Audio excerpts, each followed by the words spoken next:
because your girl's made a few mistakes in her day. Not many, but like, a few. Hey guys, it's Jess from Shestheposh. Welcome back. And today we're having more of a relaxed video. We're going to be talking all about reselling your designer items. I make videos every Wednesday and Sunday, and they're all designer and fashion related. I never pay full price for any of these pieces. I love to share with you all my tips and tricks. If that's something you're into, please remember to subscribe below and ring that bell. Okay, let's get started. So basically, I have done a video before about where to sell your designer pieces, but I thought for this video, I thought it would be helpful because everybody kind of tells you like where to sell, how to sell, but I thought this video is going to be a how not to sell. Basically, what you're doing wrong when you try to resell your bags, because your girl has been guilty like of all of these things. So please learn from me. And these are 5 things that I did, and just kind of it kind of hurts the reselling process. So this is what not to do.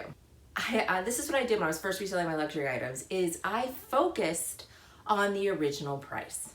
I got so, like, there were some designer items, you get the item, you wear it just barely a few times. It comes with the box, the paperwork, everything. It's in like new condition. I even had something that I regretted buying and it still had the tags attached.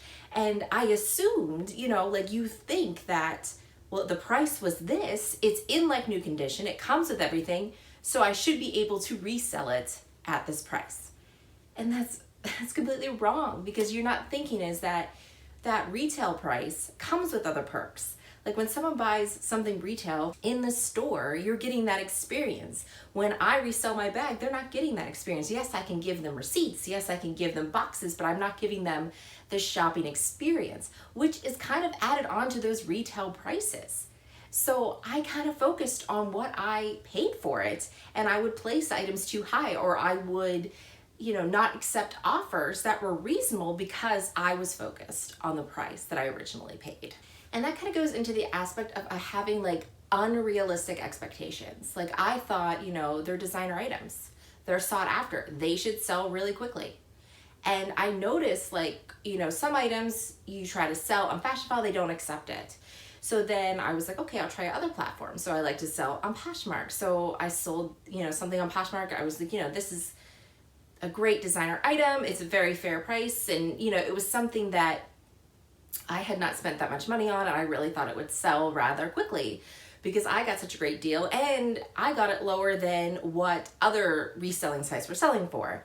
However, sometimes those items, they might not be sought after. Like it's unrealistic for me to think that I'm going to sell them really fast and sell them and get all my money back. Like I just had unrealistic expectations, and then I would get disappointed when things wouldn't sell, or I would get like low ball offers. And that happens. Like when you're reselling, you're going to get low ball offers, and you just can't take that personally. So basically when I first started reselling, I just had I just had unrealistic expectations for sure, like of how I thought the process was going to go and how I thought my items would sell and what they would sell for. Another thing that your girl, like I should have done is you got to do your research. You got to do your research on the item that you're trying to sell and on the different platforms you're trying to sell it on. Like, what is this item going for? So I can see what are this exact items, what are they selling for? What are they listing it for? Because about Fashionfile, they'll discount their items 30%. So when they make me an offer, they're going to do 30% of their lowest offer, which would be the 30% off offer. So like if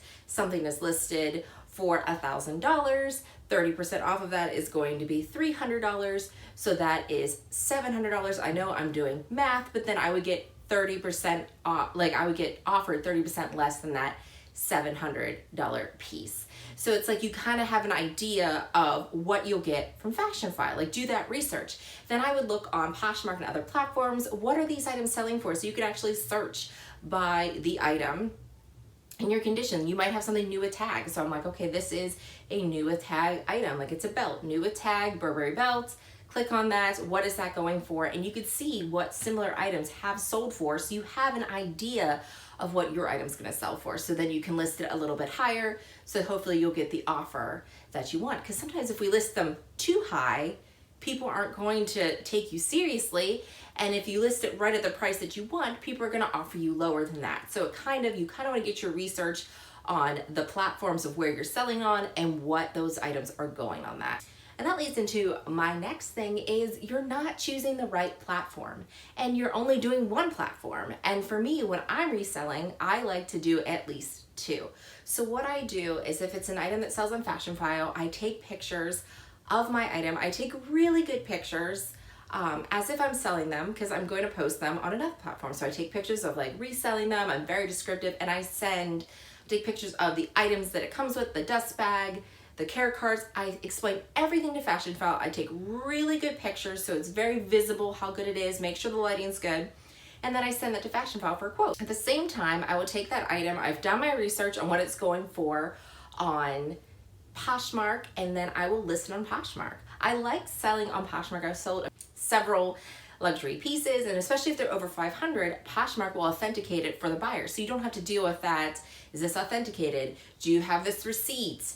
What was the date and time? Because a lot of the stuff I buy is secondhand, so I don't have the receipts, but I may have gotten it from Fashion File, or I have got it authenticated by Real Authentication. So I have some paperwork, but it's nice that Poshmark is going to verify that for my buyers so they can buy with confidence and I don't have to worry about them second guessing when I get them. And they also deal with all the returns. Like, let's say someone changes their mind or they decide they don't want it. Poshmark does not accept returns unless the item wasn't described perfectly. So if you describe the item perfectly, it's been authenticated, then they can't return it for something saying that it's not authenticated because Poshmark says it is.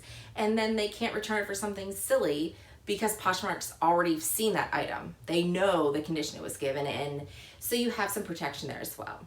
And then I really like Fashion File because I can do the trade. My favorite thing to do with them is to take the credit because you get 10% more. So if I get an item and it's no longer working for my lifestyle, they offer me a deal, which, you know, Poshmark's gonna take 20%. So I have to factor that into what my price and things are going for. If it's close to what my Poshmark price is gonna be, and I know there's another bag on my list, which usually is the case, that's why I sell a bag, is there's something else I'm thinking about getting, I can just send it to them and within a week I'm gonna have a credit to their site and most likely they're gonna have that bag that I want or they will have it shortly. So they also give you a check. I mean, it's really fast. I don't have to wait for that item to sell like I have to wait for Poshmark. So again, choosing the right platform and doing more than one is necessary because I can let something on Poshmark be there for a few weeks, see if it sells, because my offer is good for 30 days with Fashion File. So that's kind of what I do. I list it on Poshmark, see if I can get more than what Fashion File is offering me.